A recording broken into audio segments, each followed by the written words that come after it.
Buenos días. Vamos a continuar ahora con donde nos quedamos en la clase de razonamiento. Entonces, les comparto la pantalla.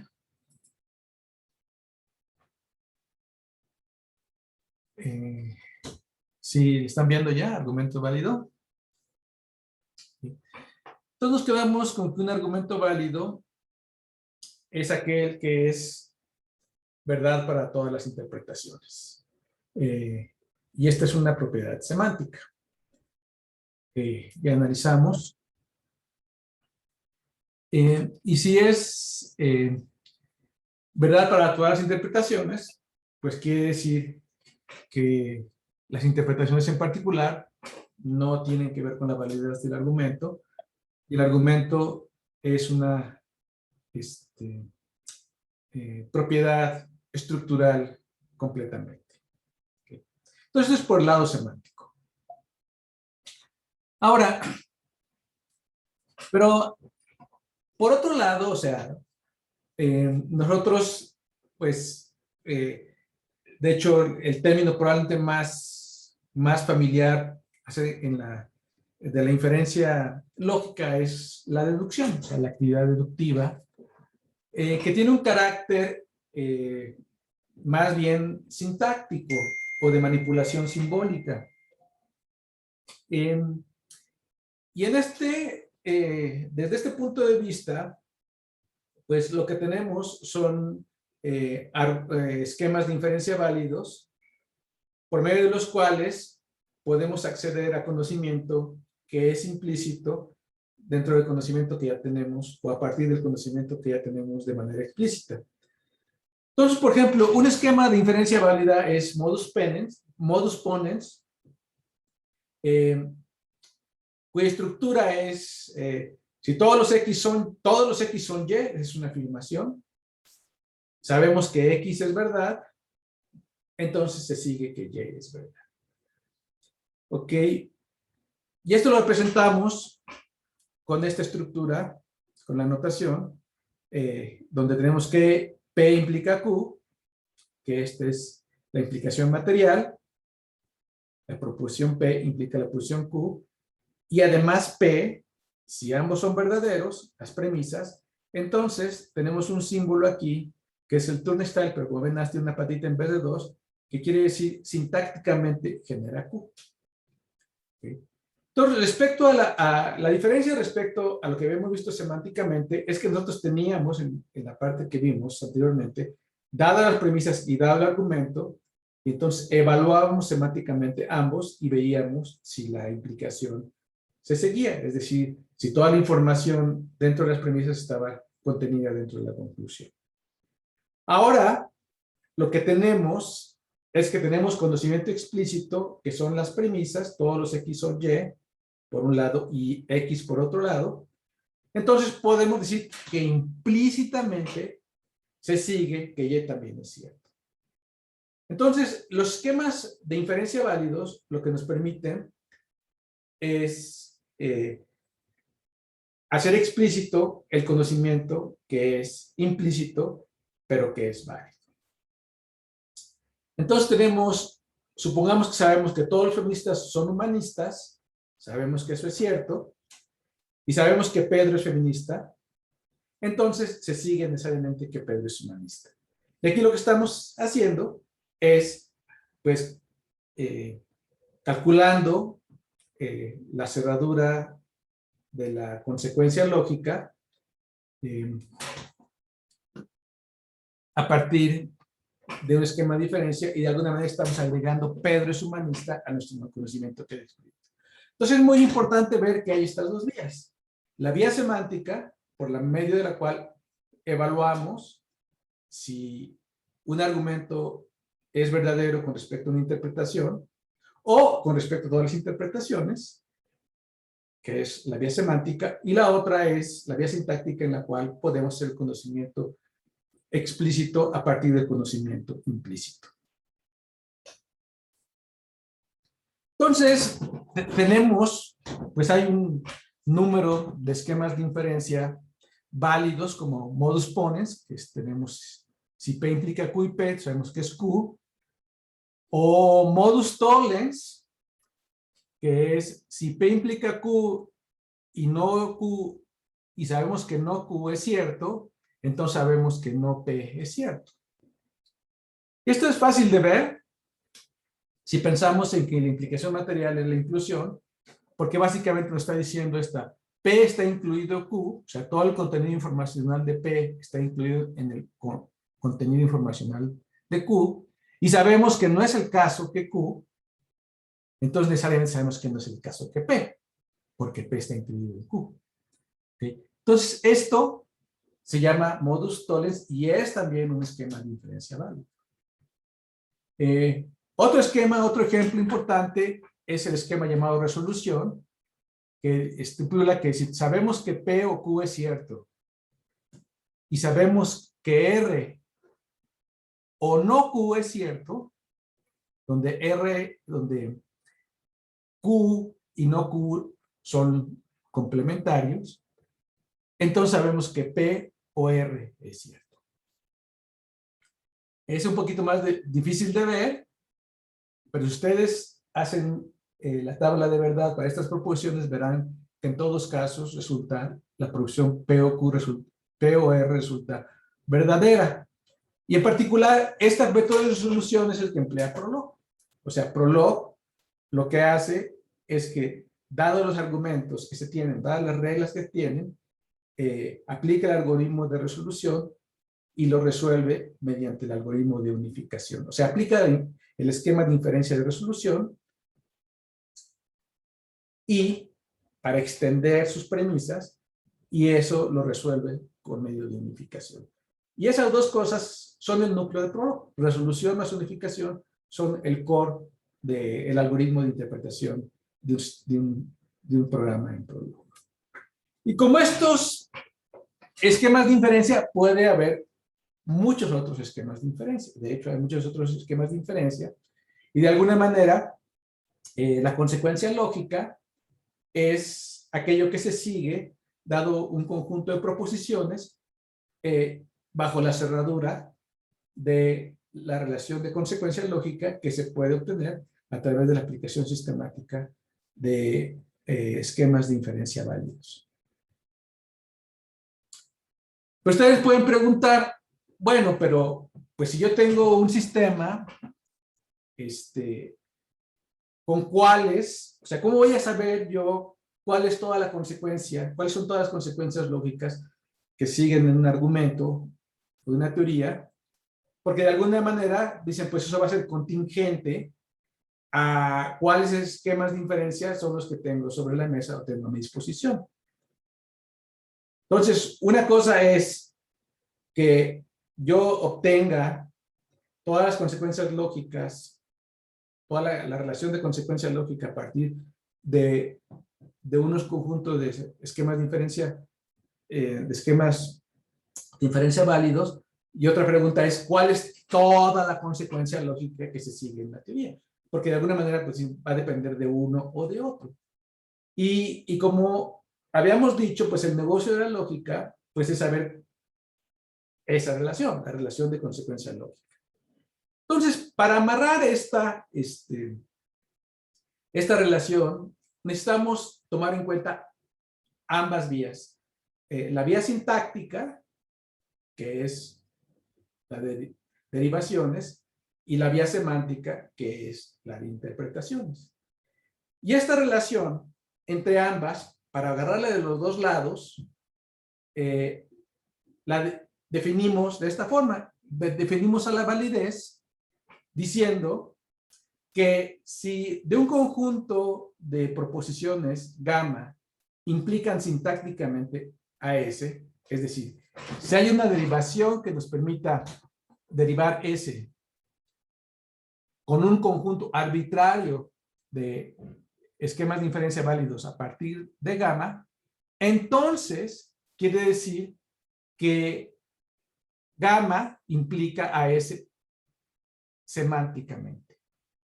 Es decir, si hay una derivación, entonces la derivación es verdadera para todas las posibles interpretaciones. ¿Okay? Y eso es probar la validez de un sistema lógico.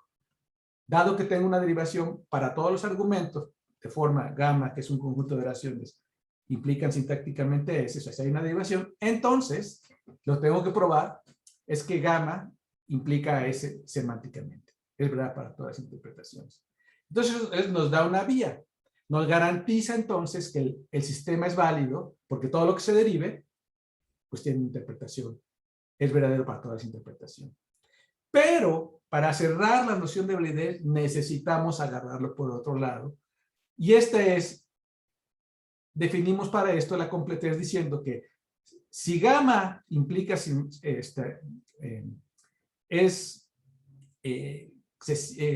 implica semánticamente a S, es decir, si gamma y S es verdad para todas las interpretaciones, o sea, si es válido, entonces debe existir una derivación tal que gamma derive a S.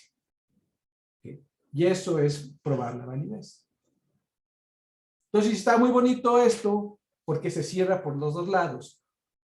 Y entonces esta doble relación de validez y completez captura de manera global la relación de consecuencia lógica. ¿Okay?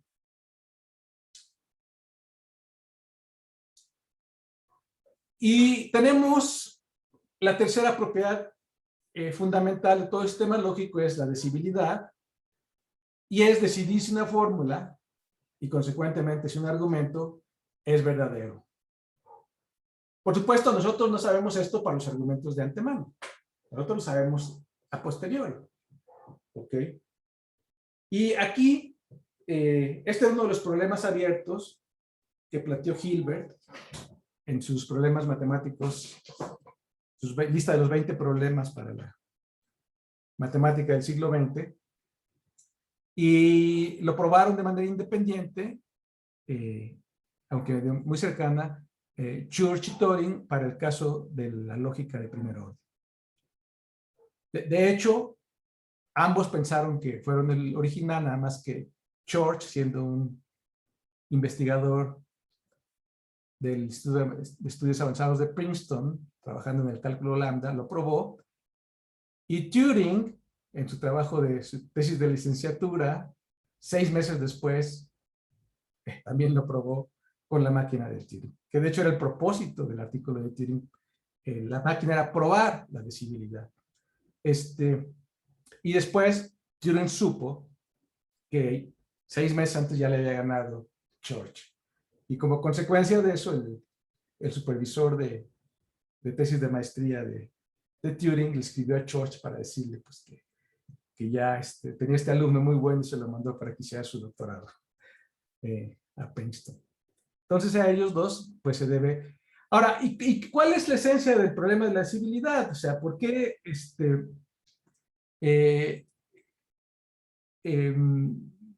cuál es el resultado? Y el punto es que si la fórmula es un teorema, es decir, es verdadera, entonces una máquina deductiva eventualmente va a parar y se puede saber, entonces es decidible. ¿Okay? Pero si resulta que el teorema que estamos proponiendo no es verdadero, o sea, no es un teorema, sino es falso, entonces lo que pasa es que puede que la máquina de Turing no pare y siga caminando sin parar. Y entonces, mientras la máquina no pare, porque en el fondo el teorema es falso, aunque nosotros no lo sabemos, entonces no lo podemos parar arbitrariamente y decidir, porque la máquina, pues para decidir tiene que parar.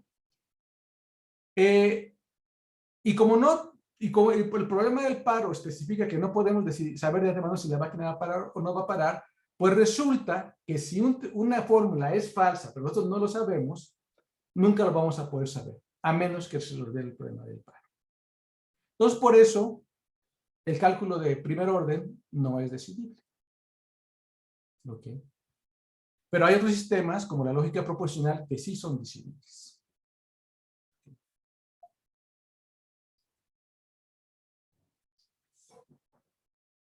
Bueno, Y aquí, digamos, la cúspide de esta relación, aunque la historia es bastante compleja, de hecho, históricamente, cómo se fueron dando los descubrimientos, pues de alguna manera es el teorema de incompletez de Gödel,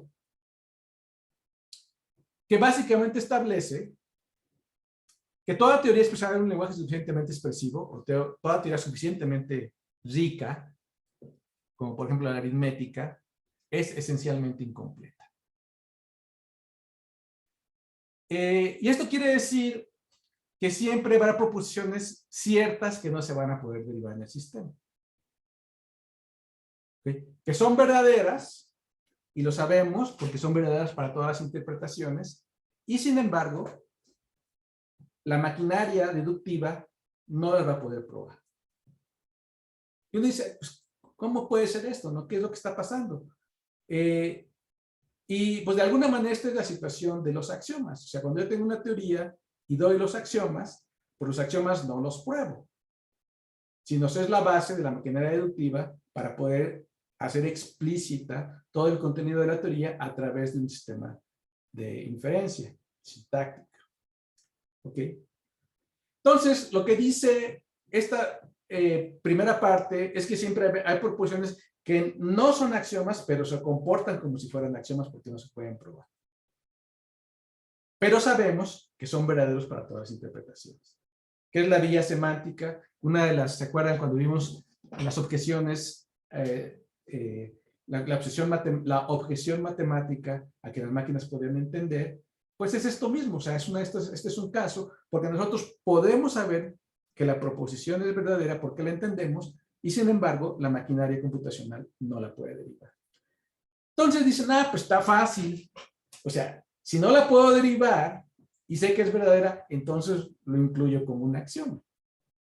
Entonces extiendo la base axiomática de mi teoría y entonces la teoría ya es completa. Pero Gödel dice, no puedes. Porque si haces eso, el sistema se vuelve inconsistente. Y ese es el la gran fuerza del teorema de Gödel, de incompetez de Gödel. Segundo teorema de incompetez de Gödel. ¿Por qué? Porque básicamente lo que hace es que pone un límite a los sistemas deductivos.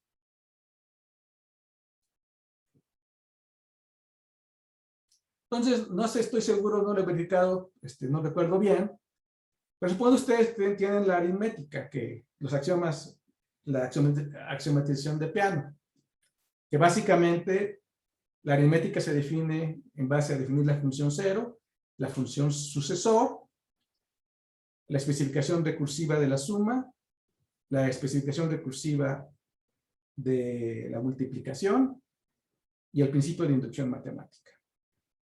¿Okay? Entonces, son los axiomas de la aritmética de Peano. Pero resulta que en esos axiomas no se incluye, por ejemplo, la conmutatividad de la suma. Entonces, me parece que es un hecho que no es posible derivar la conmutatividad de la suma a partir de los axiomas de Peano. Entonces yo diría, bueno, pues la conmutatividad es un axioma, lo pongo. Bueno,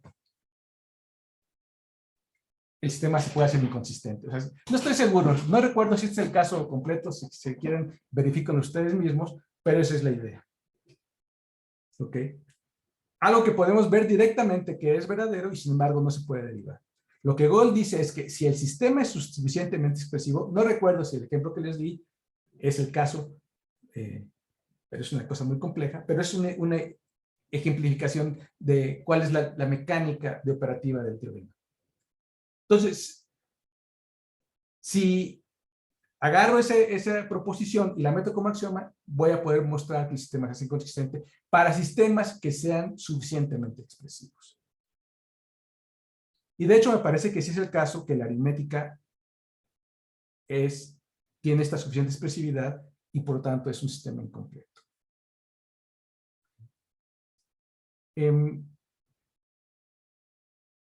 Aunque no recuerdo ese caso particular que es el los 10 correcto, pero es un ejemplo de cómo funcionaría esta dinámica del principio de incompletez. Ahora, hay sistemas que son completos. Por ejemplo, la lógica proposicional es completa. Y, de hecho, la tesis doctoral de Gödel es que la lógica de predicados es completa. Esa fue su tesis doctoral. Okay. Y luego, más adelante, Kripke, otro filósofo muy importante, probó que la lógica modal es completa. Okay. Entonces, sí hay sistemas que son completos, pero hay un límite de la expresividad de la teoría en que esa propiedad se mantiene. Por cuando se llega a cierto nivel de estructura, que no es muy grande tampoco, porque el lenguaje de la aritmética, pues ustedes dirán, es un lenguaje muy sencillo, ya el sistema ya no es completo. ¿Okay? Entonces, el ideal de tener una máquina completamente deductiva que pueda hacer explícito todo el conocimiento, simplemente lo que Gödel dice es no se puede lograr. Hay un límite a lo que la manipulación simbólica puede aspirar, precisamente por el tema de incompletes. Entonces, por eso filosóficamente es muy, muy importante. Y tiene importancia para nosotros prácticamente para los sistemas de inteligencia artificial, pero también en los fundamentos de la inteligencia artificial. Porque si las máquinas computacionales manipulan símbolos, entonces el teorema de incompletez también impone un límite a lo que las máquinas computacionales pueden hacer. Entonces ya con lo que hemos visto hasta ahorita, pues ahí está el negocio de la lógica. Ustedes estudian lógica, hacen su doctorado en lógica, por lo que tienen que hacer normalmente es un ejercicio de esta naturaleza. Tienen un lenguaje arbitrario que ustedes van a decidir estudiar, que es importante porque es un lenguaje con el que van a expresar algo de algún dominio relevante del conocimiento. Entonces el lenguaje puede ser finito, puede contener un conjunto de símbolos finitos como el ejercicio que vimos, o puede tener un conjunto infinito de símbolos como es el caso de la lógica de predicados, por ejemplo, el cálculo lambda, lenguajes expresivos que podemos generar. ¿Okay? Ahora, esos símbolos, lenguajes tienen constantes básicas y tienen la sintaxis. Y por medio de la sintaxis podemos construir proposiciones que pueden ser verdaderas o falsas. ¿Okay? Entonces, eso es, digamos, tenemos un lenguaje y podemos sacar pues toda el universo de símbolos y expresiones que se pueden generar, que normalmente en los lenguajes que podemos computar son infinitos, pero numerables. Es una parte. Ahora, por otro lado, tengo yo un dominio del que voy a hablar. El lenguaje se refiere a un mundo. Y ese dominio está constituido por un conjunto de individuos que tienen propiedades y tienen relaciones. Esos dominios pueden ser finitos o pueden ser infinitos. Entonces, por supuesto, pues si son finitos es más fácil de manejar, pero si son infinitos, pues ya es más complejo, como el caso, por ejemplo, de la aritmética, por ejemplo. Que el dominio, pues son los números. Aunque ustedes pueden hablar de números naturales o números racionales o números reales o números irracionales, y ese es un dominio diferente. Y ustedes acotan cuál es el dominio que quieren y, por supuesto, mientras más amplio, más complejo el problema. ¿Okay? Entonces ya tenemos estos dos objetos, el lenguaje y tenemos el dominio del que vamos a hablar. Entonces, digamos, lo tenemos ahí determinado. Una vez que tenemos entonces, así creamos o definimos la función de interpretación, que es asignar a cada constante básica su interpretación, y sabemos que las constantes lógicas tienen una interpretación que está dada de antemano y que en conjunto con la sintaxis va a determinar a la relación de consecuencia lógica. Entonces, damos la interpretación de todos los términos básicos, ya sean lógicos o que tengan contenido conceptual, y damos la interpretación recursiva para poder interpretar a las expresiones compuestas, lo cual realizamos por medio del principio de composicionalidad de Frege. Que como me habéis dicho, es decir, la interpretación de un complejo o de un todo es función de la interpretación de las partes que lo constituyen y el modo de cómo se combinan gramaticalmente o sintácticamente en el lenguaje. Entonces, con todo esto, definimos un lenguaje un dominio y una interpretación para todas las expresiones. Entonces, digamos nuestra primera parte. Ahora, una vez que tenemos entonces lo que nos interesa en la lógica, va a ser determinar cuál es la consecuencia lógica para las proposiciones expresadas en ese lenguaje. Es decir, cuáles son las estructuras de argumentos válidos que vamos a poder tener y cuáles son las consecuencias que tenemos respecto a eso. Entonces, pues tenemos que hacer tres cosas. Uno, probar que hay un método deductivo que es válido, que nos permite realizar todo el conocimiento implícito a partir del conocimiento explícito. El segundo es probar que es completo. Y el tercero, ver si es decidible. Y ya. Cuando ustedes hacen eso, pues ya hagan su doctorado para un lenguaje suficientemente complejo. ¿Okay? Entonces, esto, por supuesto, es una introducción súper general. Y sepan, pues, que hay gente que su vida la dedica a eso. En la lógica matemática. ¿Okay? Entonces, hay sistemas, se estudian los sistemas lógicos, los sistemas aritméticos, y todo ese estudio está completamente relacionado pues, con los fundamentos o la formalización de la matemática, la teoría de conjuntos, etc. Bueno, entonces, la herramienta.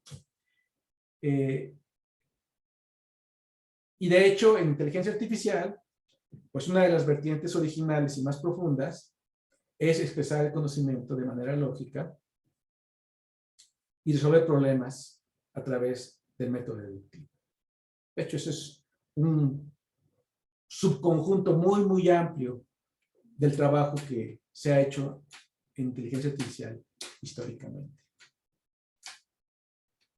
Entonces, ahora ya que tenemos la maquinaria de la lógica, pues podemos expresar teorías. Teorías acerca de cualquier dominio que nos interese. Que puede ser teorías lógicas, teorías matemáticas, teorías empíricas. Vamos a ver eso. ¿Y qué es una teoría? Pues básicamente una teoría es simplemente un conjunto de proposiciones verdaderas. Entonces, así como un lenguaje era un conjunto de símbolos, una teoría es un conjunto de proposiciones. ¿Qué conjunto? Pues es completamente arbitrario. ¿Okay? Puede haber incluso la teoría vacía que no tiene ninguna proposición. ¿Ok? Ok. Ahora, normalmente en las teorías incluimos a los axiomas que son las proposiciones básicas.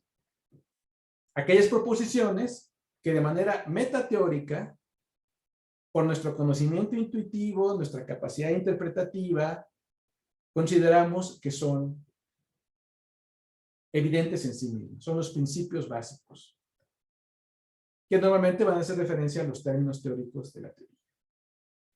Y luego, además de los axiomas, tenemos teoremas, que son las proposiciones derivadas a partir de los axiomas mediante la aplicación de los esquemas diferenciables.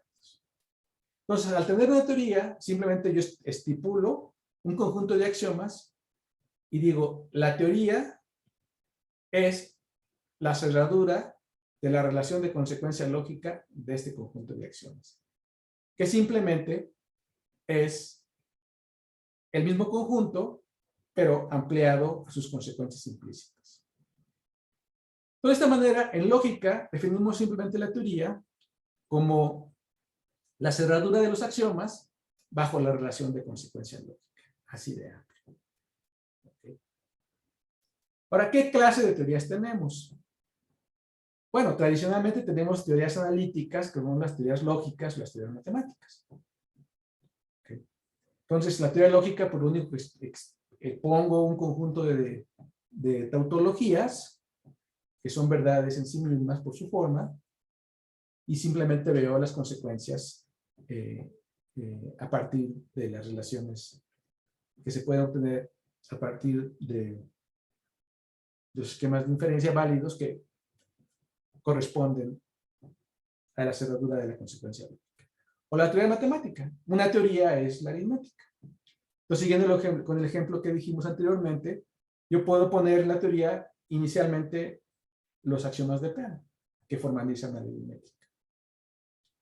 Entonces, ¿qué es toda la aritmética? Pues es la relación de consecuencia lógica de esos axiomas, la axiomatización de Peano, bajo la relación de consecuencia lógica. Entonces, ¿qué es eso? Pues es todo el conocimiento de la aritmética.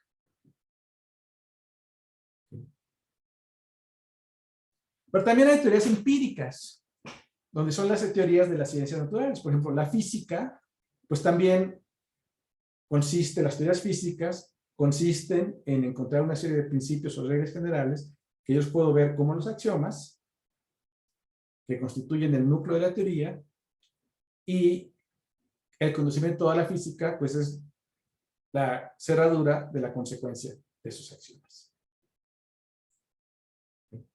Claro que normalmente en la física los axiomas se verifican empíricamente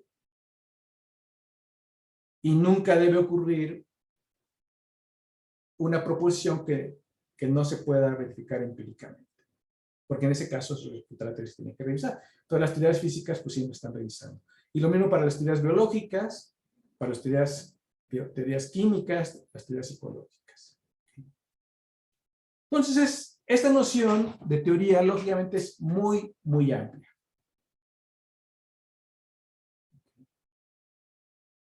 Muy, muy amplia. Entonces, por eso, o sea, dado la solidez de la maquinaria teórica y la amplitud que se puede cubrir, pues es, digamos, ha sido una de las herramientas fundamentales del estudio del conocimiento, la lógica. Y toda esta rama, todo este bonche de pensamiento, pues fue uno de los puntos de partida de la inteligencia artificial. Y por eso la inteligencia artificial pues tiene raíces que se van hasta los orígenes de la lógica. Y especialmente con los trabajos de los matemáticos que también diseñaron maquinaria computacional, como el caso de Leibniz, por ejemplo, ¿no?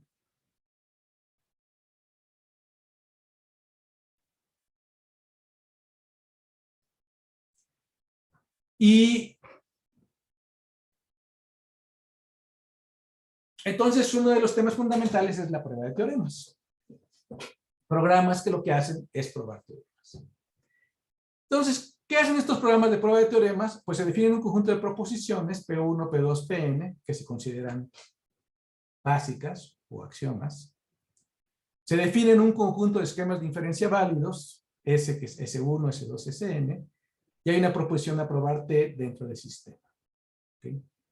Entonces, lo que hace un probador de teoremas es determinar, si es el caso, que el conjunto del conjunto P1, P2 a Pn hay una derivación a la proposición T. Y si este es el caso, pues el teorema es verdadero. Entonces, y esto esencialmente pues es el fundamento del método simbólico, donde se define un espacio del problema que contiene una gráfica de estados. Y que de manera muy general, que tenemos en cada estado, pues lo que tenemos es el conjunto de proposiciones que son verdaderas en el estado. Entonces, ustedes pueden pensar un nodo en una gráfica cuyo contenido es un conjunto de proposiciones. ¿Okay?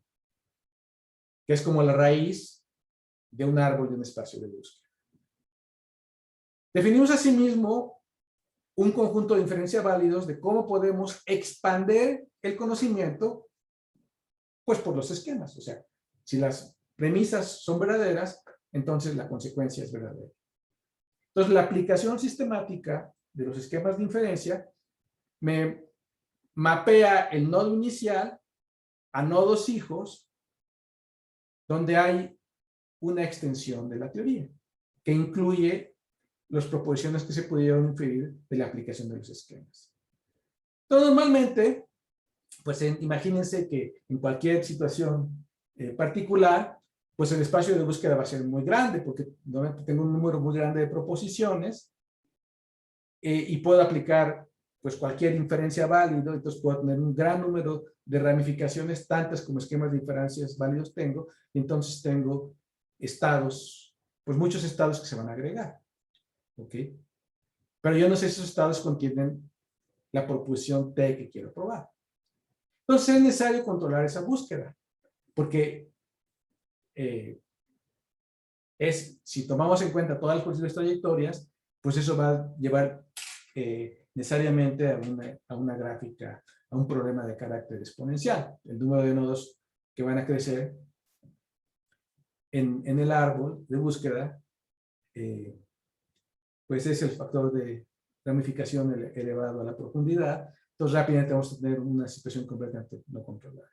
Entonces es necesario restringir esa búsqueda o ver cuáles son los esquemas de inferencia que vale la pena aplicar, y para eso usamos las heurísticas, un conjunto de heurísticas H. Que dado el conocimiento que se tiene, pues básicamente son reglas de dedos, ustedes quieren, que nos dicen qué esquema de inferencia vale la pena tratar primero que otros. Entonces, las heurísticas lo que hacen simplemente es que guían la trayectoria por la cual se expande el árbol con el fin de reducir el tamaño del árbol, que es normalmente exponencial, a trayectorias que se puedan visitar, digamos, de manera lineal. Y si es logarítmica, pues mejor. ¿Ok? Entonces, las heurísticas restringen con conocimiento externo al problema cómo guiar el proceso de inferencia. Entonces, el probador de teoremas de manera general, pues lo que hace es que, dado el conjunto de proposiciones iniciales, y usando los esquemas de inferencia del conjunto de heurísticas, trata de derivar el teorema T, sintácticamente. Porque es lo que hace la computadora. La computadora lo que hace es manipular símbolos. Y esto se puede hacer simbólicamente. Y la solución, pues corresponde simplemente a una trayectoria del estado inicial a un conjunto que incluye la proposición T aprobada. Es decir, un estado en el cual se contengan las proposiciones iniciales y la proposición T. Y cuando lleguemos a eso, pues entonces el problema queda probado, y la prueba en sí, pues son las derivaciones particulares, las secuencias de derivaciones que produjeron T. Y entonces es el método en inteligencia artificial. Y este método, pues fue el que se usó inicialmente de manera muy, muy literal.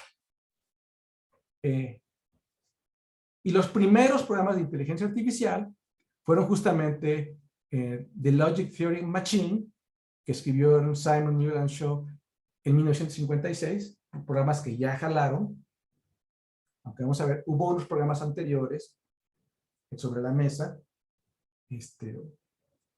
como la máquina de ajedrez de Turing, pero que no se podía programar, entonces Turing jugaba a mano, jugaba él era la máquina, siguiendo la regla del programa. Pero ya un programa formal, digamos, pues se considera, o sea, no es estrictamente, porque si hay otros programas que se probaron anteriormente, programas específicos, desde el 51, pero digamos que en muchos de los libros van a ustedes a ver que el primer programa integrado genérico es de Logic Theory Machine, que pudo probar una serie de problemas de la principia matemática de Russell. ¿Cómo se llama? El autor de Russell, Bertrand Russell. Oh, se me olvida. Ok. Whitehead. Ok, sí, ok, Russell y Whitehead. Entonces, inmediatamente después, pues, este mismo método, pues, no tiene que aplicarse nada más a problemas lógicos, sino ustedes, o sea, en un lenguaje lógico, se expresan proposiciones de un problema en cualquier dominio arbitrario, y por el mismo método definir algunas transformaciones, o sea, regla de transformación de un estado a otro, ya después de heurísticas, pues se pueden resolver problemas de carácter general. en diferentes dominios. Y a partir del Logic Theory Machine, inmediatamente se construyeron, Simon y Newell también, el General Problem Solver, que fue también por este método exactamente. Y muy inmediatamente después, hubo un probador de teoremas para el conocimiento geométrico, que escribió Gellerter en 1959, y que también este programa, por el método axiomático, logró probar varios de los teoremas iniciales de la geometría de Euclides. En una axiomatización de la geometría, se pudo probar varios de estos teoremas. ¿Okay? Aunque se quedó muy corto de probar el teorema de Pitágoras, porque el teorema de Pitágoras es por posición 47, que es el libro segundo de la geometría de Euclides, y de hecho es la culminación del libro 1 y el libro 2. Todo va a el máximo logro, que es probar el teorema de Pitágoras. Pero el programa de Gellerter no llegó a tanto, pero sí probó varios de los teoremas iniciales de la geometría de Euclides. Y después ya de estos esfuerzos iniciales, pues se dan ustedes cuenta que esta maquinaria tiene un gran poder y se puede aplicar en varios dominios, utilizando tanto los métodos sintácticos, pero también el método semántico, donde podemos definir las interpretaciones de manera explícita. Y entonces, estas mismas tecnologías pueden usar el método semántico, que se utiliza en la satisfacción de restricciones, en la verificación de modelos, en resolver general de problemas, en planeación, etc. Entonces, todo este conocimiento lógico, toda esta maquinaria, pues se puso al servicio de estos problemas y dominó de una manera muy clara los primeros 20 años de la inteligencia artificial. Está asociada a la inteligencia artificial dura y todas esas discusiones que vimos en la primera parte del curso. Y de hecho ha seguido y sigue hasta nuestros días progresando de manera particular en investigaciones donde en algunas épocas han sido más prominentes y ahorita son otras menos prominentes, porque ahorita el protagonismo está del lado de las redes profundas, las redes neuronales profundas, pero eso no quiere decir que el trabajo en el método simbólico basado en aproximaciones lógicas haya decaído. Sí sigue siendo una actividad muy intensa y hay grupos y líneas de investigación que siguen trabajando muy intensamente con esta maquinaria. Okay. Entonces esto, lo que llegamos ahorita, nos lleva a la primera forma general de razonamiento, que, como les había dicho, pues es históricamente la primera forma de razonamiento, la inferencia deductiva, que vemos que apareció pues, desde muy temprano el pensamiento humano, en particular de manera muy saliente con la lógica de Aristóteles, siguió durante pues, toda la edad antigua y la edad media, en los escolásticos, etcétera, y tuvo un gran auge en el siglo XIX y principios del siglo XX, cuando se hizo la formalización de la lógica y la formalización de la matemática, y sigue hasta nuestras épocas. ¿Okay? Pero por mucho tiempo, hasta el siglo XVIII, pues realmente era la única forma de inferencia que se estudiaba sistemáticamente. Hasta que a principios del siglo XVIII apareció un sujeto escocés, un filósofo que se llamó David Hume, que era escocés, estudió en la Universidad de Edimburgo, y a él se le ocurrió una forma de inferencia diferente. Y él pensó que, además de razonar de manera válida, había otra forma que él llamó de razonamiento, en donde era posible, esta forma de razonamiento que era posible, pues lo que permitía o lo que habilitaba era descubrir reglas generales a partir de instancias particulares de los fenómenos. Entonces, en su libro de los estudios sobre el conocimiento humano, da varios ejemplos de cómo esta inferencia. Uno es, por ejemplo, cuando el niño aprende que una pelota rebota. Entonces, no tenemos ninguna razón para suponer que saber que una pelota rebota es innato. Entonces, piensen ustedes en las teorías innatas y las teorías desarrolladas a través de estadios de Piaget que hemos visto. Y pues, o sea, no viene codificado en la mente que las pelotas rebotan. Digo, yo creo, no sé. Habrá algún futbolista que piense que sí. Pero en general, pues no, ¿no? Entonces el niño eventualmente empieza a ver que las pelotas rebotan. Y primero, pues le causa una, pues, extrañeza. ¿Se acuerdan cuando vimos las reacciones circulares con Piaget? Donde los eventos interesantes llaman la atención y el niño tiende a repetirlos. Y entonces, pues, eventualmente, esa expectativa de que la pelota rebota se va haciendo más general hasta que se convierte en una ley general. Las pelotas siempre rebotan. Eso es una inducción de aprendizaje. Aprender a partir de la observación sistemática de observaciones particulares que se cumplen, crear en la mente la expectativa general o la regla general de que eso siempre pasa.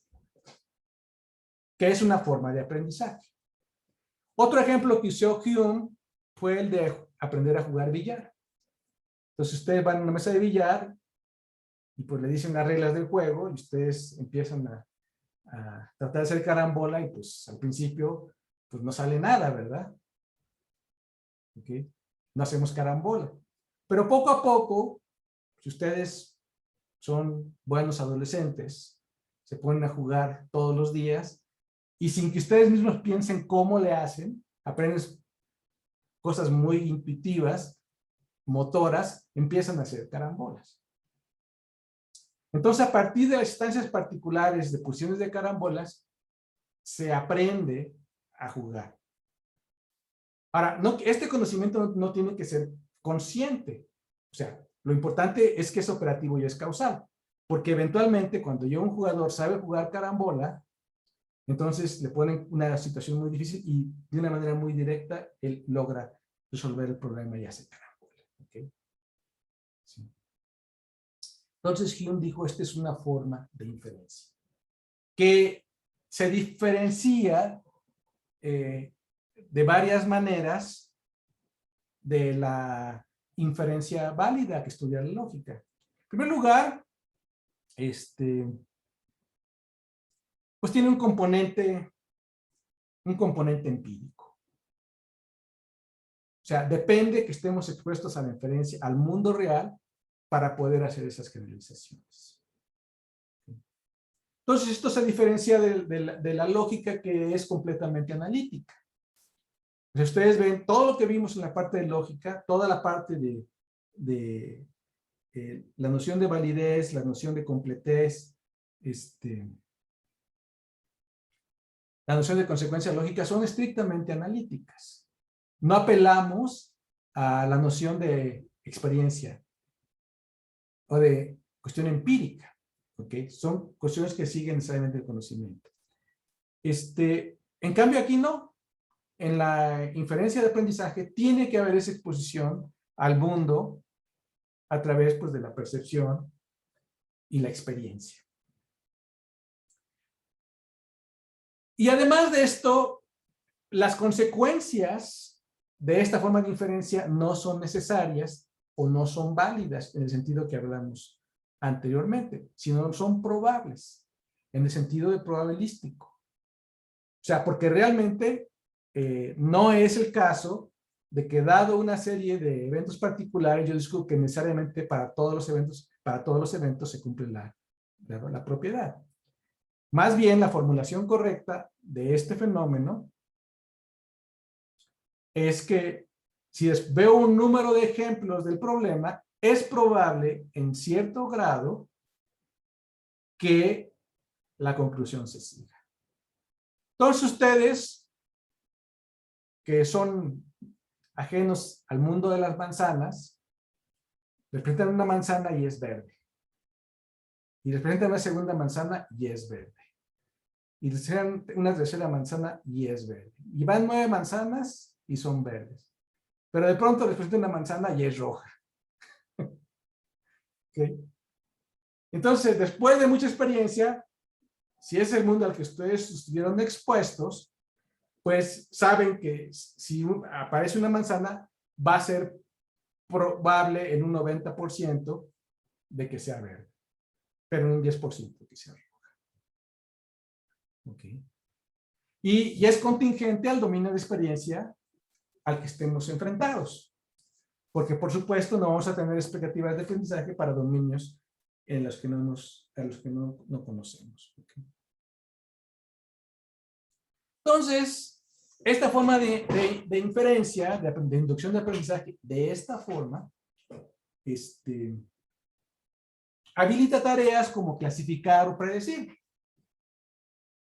donde yo tengo entities o instancias que tienen ciertas propiedades y al final de cuentas puedo hacer una maquinaria aquí, la maquinaria de inducción de aprendizaje, que dado un objeto y las propiedades que tiene, puedo decir con cierta probabilidad que pertenece a cierta clase.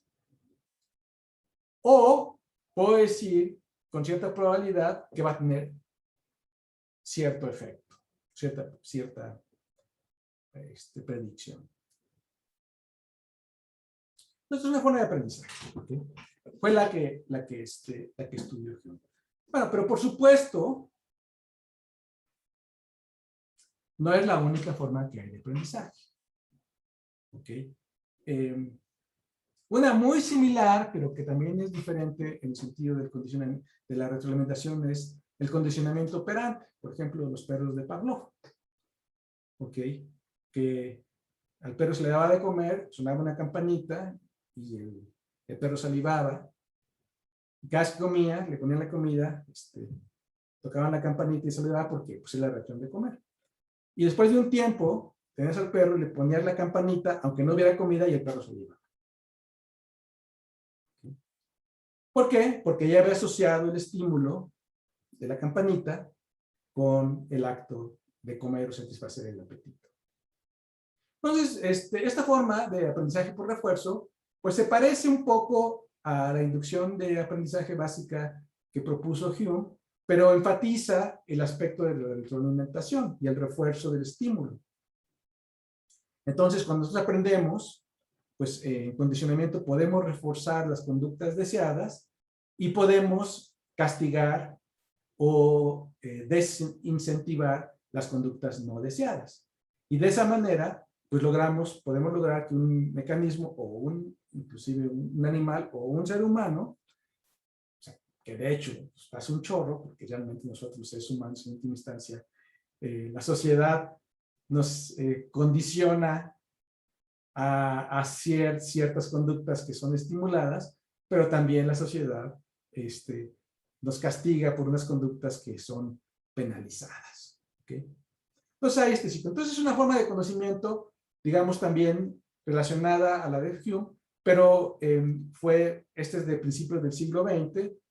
Pavlov vivió al principio del siglo XX y de hecho, pues esta forma de aprendizaje pues dio lugar o fue el antecedente directo del conductismo psicológico que dominó la escena del pensamiento psicológico y social hasta principios de los 60s, finales de los 50s, cuando surgió la cognición, mucho gracias a la computación, de pensar en la computación. Y eso vamos a verlo más adelante. Porque, de hecho, aquí una cuestión del condicionamiento, pues es que estamos viendo estímulos y respuestas, pero no estamos viendo la máquina o la que es causal entre unos y otros, y la noción de representación interna, pues no existía, y en el conductismo, pues estaba prohibida porque no era observable, y como tal no podía ser objeto de investigación científica. ¿Okay? Que fue el paradigma psicológico fundamental. Otra forma de aprendizaje, pues, es el constructivismo en el desarrollo mental de Piaget. Ahí sea, los estímulos juegan una parte, pero hay un proceso de construcción del conocimiento que va a partir de etapas de desarrollo y que tiene todos estos elementos que ya vimos de manera extensa. Que no podemos decir que es conductismo ni asociativismo, como ya lo hemos discutido ampliamente.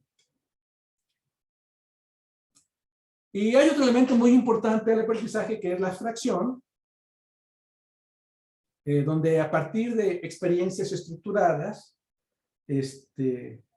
podemos aprender nuevas experiencias. Por ejemplo, el aprendizaje por casos, muy aplicado en el entorno legal o médico, se configura la descripción de un caso legal o un caso médico de manera genérica, y cuando ocurre un nuevo fenómeno, una nueva instancia, se ve a cuál caso corresponde, el caso resuelve el problema y la nueva instancia enriquece la biblioteca de casos y de esa manera aprendemos. Que es otra forma de aprendizaje que ha sido ampliamente utilizada en inteligencia artificial. Otra, que es más profunda probablemente, es el aprendizaje por analogía, donde se tiene el conocimiento de la estructura de un problema, y ante un problema novedoso, se transfiere a la estructura ya conocida a la nueva estructura, y eso permite aprender de manera muy eficaz. Por ejemplo, si yo tengo un modelo del sistema solar, donde hay planetas, el Sol y los planetas que están en órbitas, esa referencia me permite, por ejemplo, entender el modelo de la estructura atómica de Bohr, donde tengo el núcleo que corresponde al Sol, los planetas que corresponden a los electrones, y la dinámica que está ahí. Entonces, esa es una forma de aprendizaje muy interesante, porque a partir de unas analogías básicas, pues yo puedo encontrar un gran número, extender o amplificar mi conocimiento con un gran número de situaciones novedosas. ¿Ok? Y además de esto está pues la forma fundamental o trascendental de aprender, que es a través del lenguaje. Entonces, nosotros transmitimos la experiencia humana a través de comunicar. Y desde la infancia se inicia este diálogo muy intenso del niño con sus padres y luego con el mundo, donde está adquiriendo conocimiento. Y hay un elemento de adquisición que a través del lenguaje recibe información, pero hay un elemento de abstracción porque esa información se tiene que incorporar a las estructuras conceptuales de la persona que aprende, y es pues la forma, digamos, paradigmática de aprender. O sea, es lo que hacemos cuando leemos, cuando platicamos, cuando nos cuentan historias, aprendemos a partir del lenguaje. Adquirir y abstraer. Y por eso Turing, yo creo, cierra el capítulo, cierra el artículo de Computing Machinery and Intelligence, Computing Machinery and Intelligence, diciendo que el objetivo es construir máquinas, hay que darles a las máquinas el lenguaje para que las máquinas puedan aprender a través del lenguaje. Entonces, el aprendizaje es este gran objeto, ¿okay? Donde uno de ellos es la inducción de aprendizaje, que de alguna manera, esta inducción de aprendizaje es lo que vemos hoy en día en las redes neuronales, en las redes neuronales profundas, pero yo creo que, pues, ante lo que estamos viendo ahorita, pues se tiene que poner en perspectiva y ver que va mucho más allá de eso. De hecho, actualmente lo que tenemos son redes profundas que implementan muy literalmente la inducción de aprendizaje en conjunto con el aprendizaje con refuerzo, que le llaman reinforcement learning, pero pues es muy parecido a la propuesta original de Pavlov hace 120 años más o menos.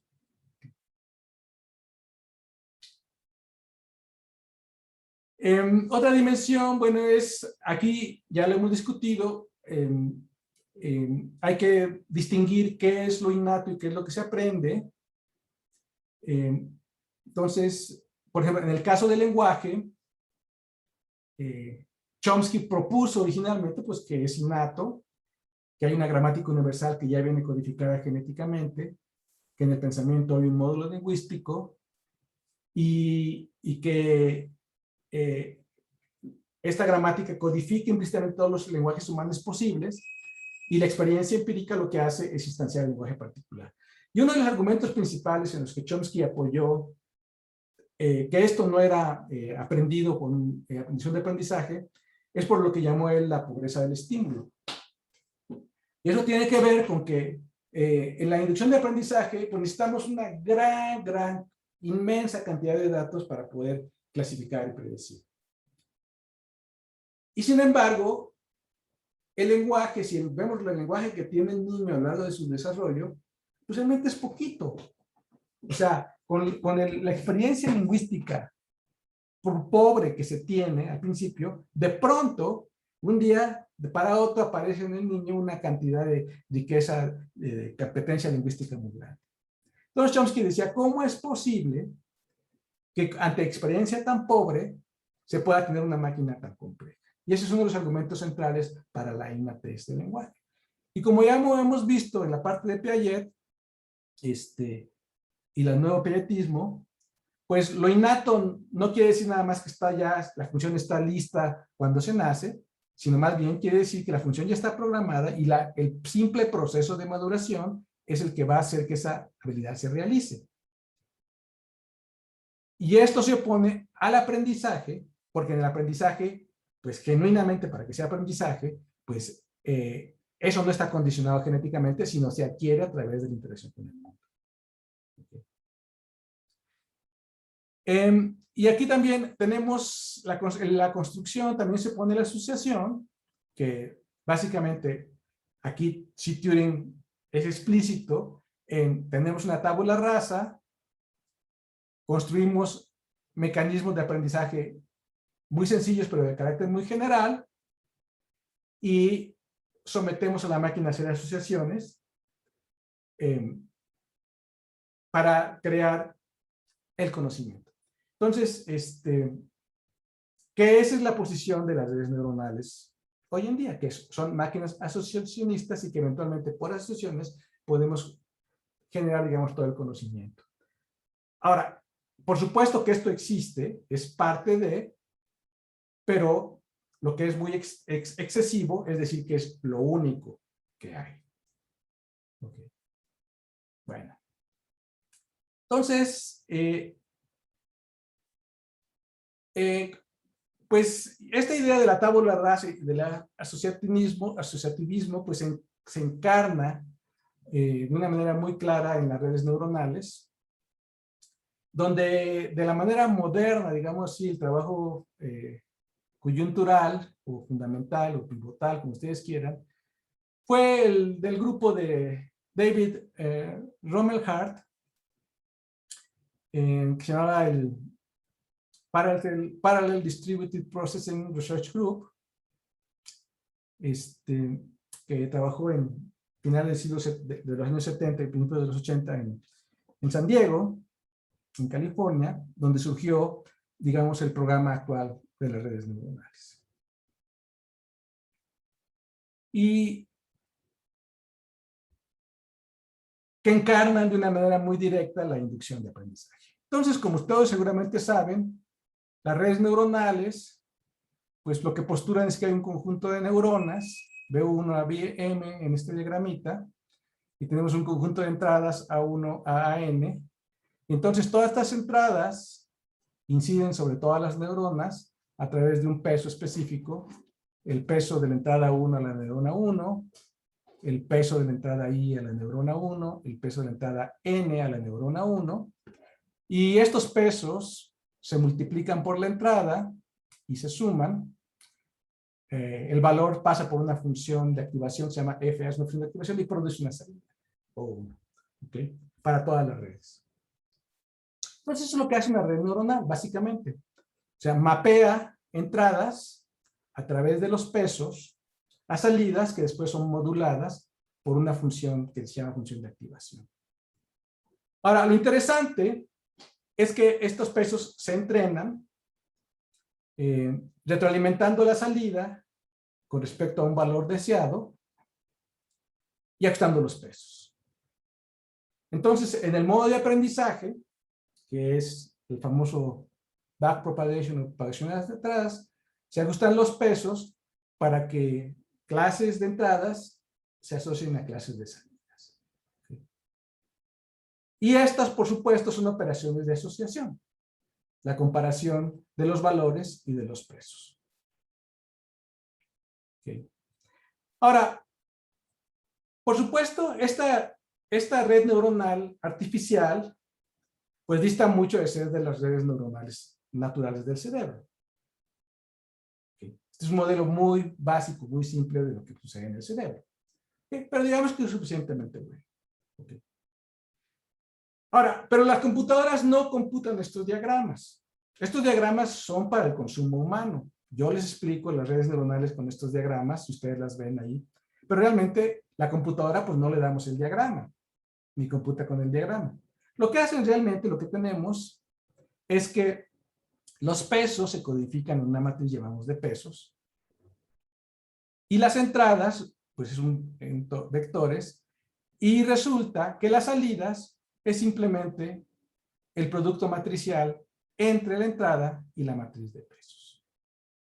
Entonces, el término B1 es simplemente el producto de la matriz por la primera columna, digo, el producto de la entrada, del patrón de entrada por la primera columna, y el valor B2 es el producto de la entrada por la segunda columna, etcétera, etcétera, hasta las semicolumnas. Ok. Entonces, el valor BI en esta salida es igual a la sumatoria de I igual a 1 a N de la entrada por el peso de la entrada con la neurona correspondiente. Que es exactamente lo mismo que tenemos aquí. Entonces, cuando ustedes programan las redes neuronales, programan multiplicaciones de matrices, que es muy diferente. Y multiplicaciones de matrices, pues es algo que las computadoras hacen de manera simbólica. Entonces, de hecho, esto lo podemos representar como que la entrada A multiplicada por la matriz W nos da la matriz B. Y este es el objeto que realmente se está computando. Entonces ustedes podrían quitar toda la retórica de redes neuronales y decir, tengo máquinas de aprendizaje que yo modelo con álgebra lineal y matricial. Okay.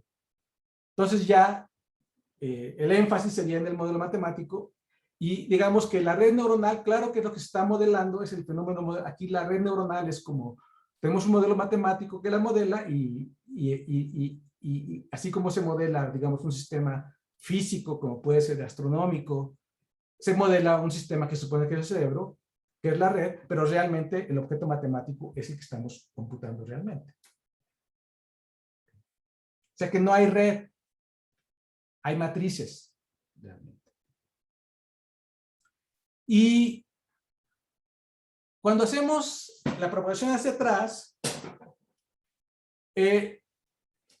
para aprender estos pesos, el producto de la entrada con la matriz de pesos procesado a través de las funciones de activación, FA de B1, FA de B2, se compara con algún objeto que representa la salida deseada y esa comparación se retroalimenta para ajustar los pesos. De tal manera que con las sucesivas muestras de entrada se pueda tener una función de pesos que sea acorde a lo deseado. Entonces, para construir un clasificador, por ejemplo, simplemente tenemos nuestra matriz de pesos inicial, que puede ser aleatoria, o pueden ser puros ceros, lo que ustedes quieran, y hay todo un estudio de cómo se puede hacer la mejor inicialización. Se multiplica el vector de entrada, que sabemos que es una instancia de la clase 1 en un sistema de clasificación, y obtenemos el valor, y luego lo comparamos, y supóngase que tenemos un factor de comparación donde ponemos 1 para la clase deseada y 0 para todas las clases a las que no pertenece este objeto. Okay. Entonces, después de dar muchas instancias Y lo que hacemos es comparamos el valor de la salida, que debe ser 1 para este valor, pero debe ser 0 para todos los demás. Y entonces variamos los pesos, en este caso para que estos pesos de la columna 1 se parezcan más al 1 y todos los demás pesos que se parezcan más a 0.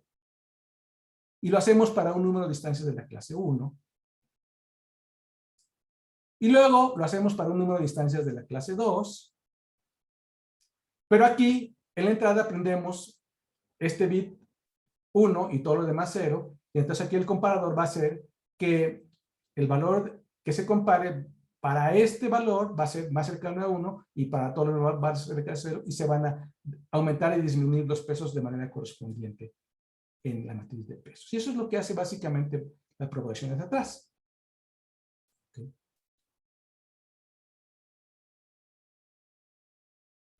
Entonces, esta forma de aprendizaje de redes neuronales, en el fondo consiste en resolver una ecuación matricial en base a instancias numéricas, no por métodos analíticos. Entonces yo colecto una gran cantidad de información de las clases que yo conozco y resuelvo la ecuación donde la incógnita son los pesos a través de este ciclo, pero lo hago por métodos numéricos, pero no necesariamente por un método analítico. Entonces puede que resolver este problema analítico sea muy complejo, pero yo tengo muchas instancias y entonces, pues, numéricamente formulo yo este modelo. Y lo que obtengo, lo puedo visualizar, resolver esta ecuación, realmente esta ecuación la puedo pensar como, a través del producto matricial, como una función que mapea objetos de la clase A a objetos de la clase B para objetos que no fueron vistos originalmente, que no fueron utilizados en el entrenamiento.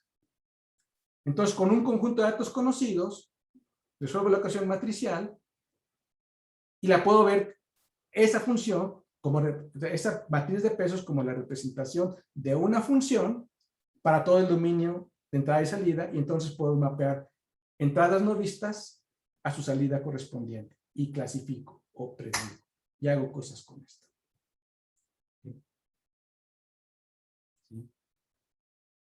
Entonces esto es realmente un método numérico.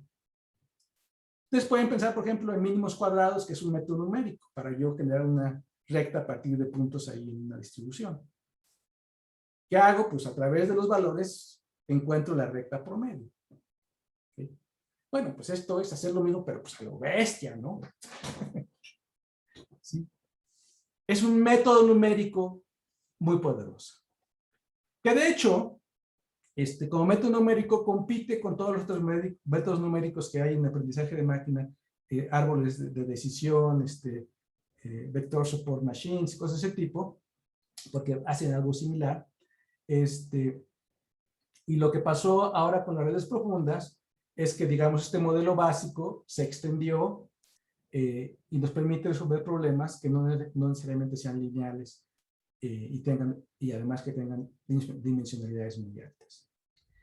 Entonces, pero una vez que ya tengo esta matriz de pesos y la puedo ver como esta función de transferencia, pues este es un objeto matemático súper interesante. ¿Se dan cuenta? Que fue colectado a partir de la experiencia, empíricamente, así como diría Hume, ¿ok? Instancias conocidas a clases conocidas, ¿ok? Y es muy interesante porque pongas que tengo un vector de variables x, y, z o n variables, x1, y, x2 hasta x, n, y si multiplico estos dos, pues esto resulta tengo esta multiplicación que son términos de una ecuación lineal y que yo puedo, digamos, utilizar y, por ejemplo, los puedo igualar a 0. Entonces, lo que me queda es que puedo transformar este sistema de pesos en un conjunto de ecuaciones lineales homogéneas. Okay. Que pueden tener una solución única o pueden tener un infinito de soluciones. Entonces, ese espacio de soluciones, pues se me convierte en un espacio de interés que puede ser la solución de un problema matemático complejo. En este caso lineal, pero cuya solución, digamos, el modelo, no lo planteo de manera analítica, sino lo planteo de una manera numérica, a partir de información empírica que puedo recolectar en grandes cantidades. Entonces, claro que hacerlo como una ecuación lineal homogénea, porque pues, si lo piensan ustedes como planos en el espacio, pues si es una solución única, todos los planos tienen que intersectarse en un lugar común, un solo punto, que es muy restringido. O si tiene infinitas soluciones, pues lo pueden pensar como un conjunto de planos, como las aspas de un rotor y que se intersectan en el eje, entonces tiene infinitas soluciones. Entonces es más interesante, pero también sigue siendo restringido. Pero también lo puedo generalizar y decir, bueno, eso no es igual a cero, son factores arbitrarios, B1, B2, Bn, y el sistema ya no es homogéneo. Entonces el sistema se convierte en un objeto más flexible, puede tener una solución, puede tener infinitas soluciones, puede no tener solución. Ok. Y dependiendo del valor B que yo obtenga, voy a tener pues diferentes planos paralelos al plano que está determinado por los coeficientes, que es el vector normal al plano correspondiente. Entonces lo puedo ver también como un sistema de ecuaciones, pero también lo puedo ver simplemente como planos que demarcan un espacio, una región del espacio arbitrario. El plano 1 queda por acá, el plano 2 queda por acá, y el plano 3 queda por acá, etcétera, donde delimita la solución de un problema. En este caso, para ecuaciones, para problemas lineales. Entonces, es un objeto matemático muy interesante. Y en el fondo, lo que a mí me parece, porque yo no soy experto, aquí vamos a ver más adelante gente más informada en este aspecto, cuando entramos a las redes profundas, esta idea que estamos viendo ahorita en el mundo lineal, se puede hacer no lineal a través de las funciones de activación y aparte se puede hacer para dimensiones muy grandes. Entonces, ¿qué es lo que hace? Que es un método numérico genérico para problemas muy grandes que antes no se podían resolver. ¿Okay? Y por eso hoy en día las redes profundas tienen un gran impacto en la resolución de problemas físicos, problemas médicos, problemas de transporte, problemas mecánicos, que eran problemas que antes se resistían a las soluciones porque simplemente no tienen modelos analíticos y no teníamos un método computacional suficientemente poderoso para aproximar numéricamente las soluciones. Y yo creo que fuera de toda la retórica y toda el post y toda la ideología acerca de las redes neuronales, la fortaleza, el gran paso, no es tanto que esté modelando el cerebro, porque ya vemos que estos son modelos del cerebro muy limitados, que aparte, si tenemos tiempo, vamos a ver que no se plantea necesariamente al nivel de abstracción correcto, necesariamente. Porque no estamos modelando el cerebro físico, sino lo que queremos modelar es el proceso computacional que el cerebro lleva a cabo, y son dos modelos diferentes niveles de abstracción que tienen que abordarse por separado. Entonces, la confusión trivial en que las redes neuronales representan físicamente el cerebro y por tanto las computaciones que hace la red neuronal corresponden a las computaciones del cerebro, me parece una idea bastante limitada en lo personal. Pero lo que es indudable es que estas redes neuronales, el método numérico que se genera, que se ha creado, inspirado sí en la estructura de redes, inspirado en la computación del cerebro, aunque no sea computación del cerebro, sí dio lugar a este método numérico general que puede ser para sistemas no lineales, de muy altas dimensiones, y nos permite resolver problemas que antes no podíamos resolver. Y esa es la parte tecnológica de la inteligencia artificial hoy en día, en conjunto con el aprendizaje por refuerzo, que contribuye a aprender más rápidamente estos pesos, o de una manera más efectiva estos pesos. Bueno, entonces, esto es una pequeña introducción al aprendizaje computacional que vamos a ver en mucho más detalle en el módulo correspondiente en el curso. Dentro de 2 módulos, contenido y razonamiento, vamos a ver el módulo de conocimiento y luego vamos al de aprendizaje. Pero lo menciono aquí, uno, porque históricamente y también computacionalmente es una respuesta, o se ofreció como una respuesta a la inferencia válida. Y nos da un mundo inferencial novedoso que tiene que ver con este aspecto de aprender. Como una inferencia en donde la noción de validez se sustituye por la noción de probabilidad y donde el dominio que antes estaba limitado al conocimiento analítico se abre al conocimiento empírico. Y claro que es muy importante tanto para entender el conocimiento humano como para la construcción de máquinas que sean inteligentes. Entonces, Hume, cuando hizo el descubrimiento, y él mismo se preguntó, bueno, ¿y cómo es este método que generaliza? O sea, ¿cuál es el método que a través de un conjunto particular de instancias genera la regla general? Y es muy chistoso como lo puse, si ustedes lo pueden leer en su lista. Miren, la verdad, yo soy bien listo, y todos ustedes lo saben. Eso dijo Hume. No les queda duda a nadie. Y yo he pensado en esto muchísimo. Y no tengo ni la más remota idea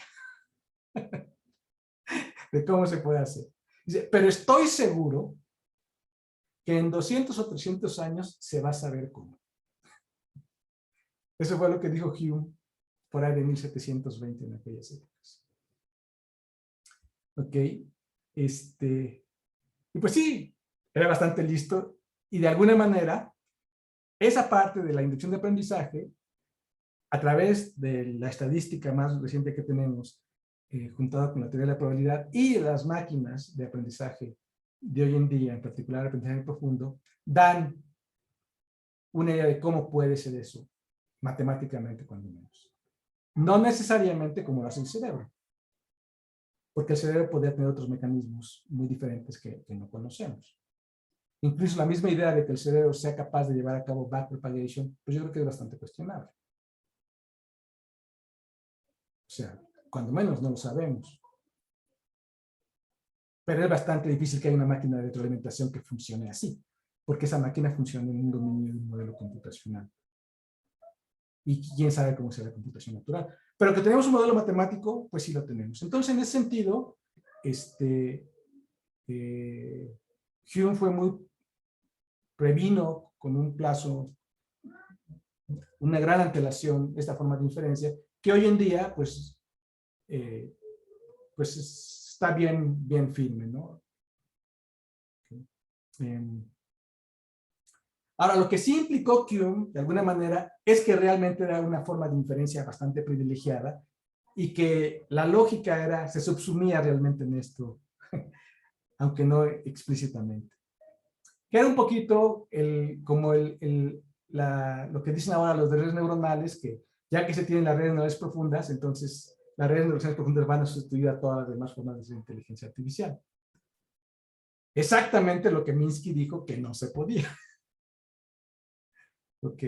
Y ahorita están teniendo muchos resultados y de alguna manera, pues las demás áreas de inteligencia artificial están un poquito reducidas, un poquito a la sombra, pero ahí están, sí siguen presentes, pero en el fondo sí hay formas, vemos que las ideas de la inferencia lógica analíticas son fundamentalmente diferentes a las ideas del aprendizaje de máquina. Y pues yo creo que lo sano, y aquí haciendo eco de lo que dice Minsky, pues que tenemos que considerarlas ambas, porque son diferentes aspectos del conocimiento. Y de hecho,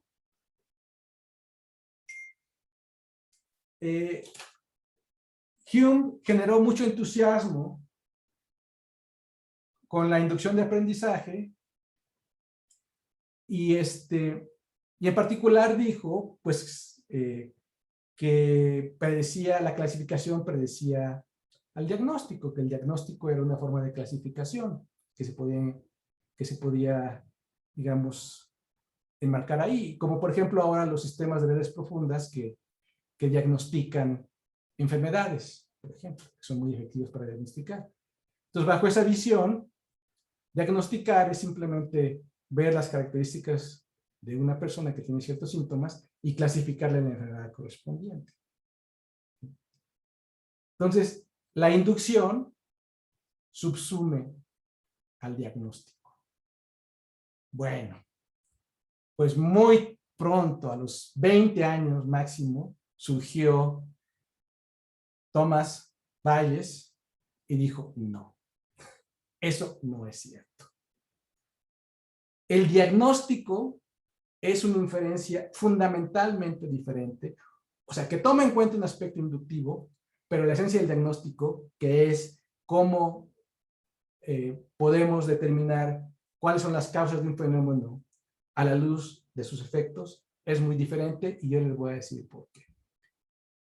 Y esa respuesta a Hume y decir que el diagnóstico va más allá como una inferencia, es una inferencia fundamentalmente diferente a la inducción de aprendizaje, dio origen a la tercera forma de razonamiento que vamos a ver en este curso, que es el razonamiento bayesiano o abductivo. El nombre abductivo más adelante se debe a Charles Sanders Peirce, el filósofo norteamericano, pero que también aborda el problema de cómo nosotros sabemos cuáles son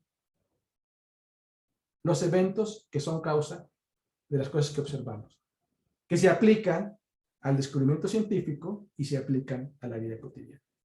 Y esto lo dejamos aquí, lo dejo en esta reflexión, y en la próxima clase vamos a ver esta tercera forma fundamental de razonamiento. Pues ya estamos sobre el tiempo, no sé si alguien tiene alguna pregunta rápida o terminamos con esto.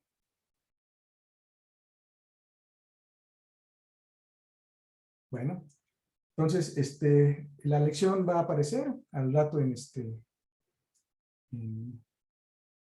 la página del curso. Que les pongan las lecciones no quiere decir que no tengan que venir al curso, yo sí prefiero que vengan al curso. Ok, por favor, grabarlas es un refuerzo, pero sí es muy importante que ustedes estén en la sesión presencial. Entonces, continuamos con ese tema el jueves. Muchas gracias. Hasta luego. Gracias. Buenas tardes. Gracias, hasta Gracias. luego.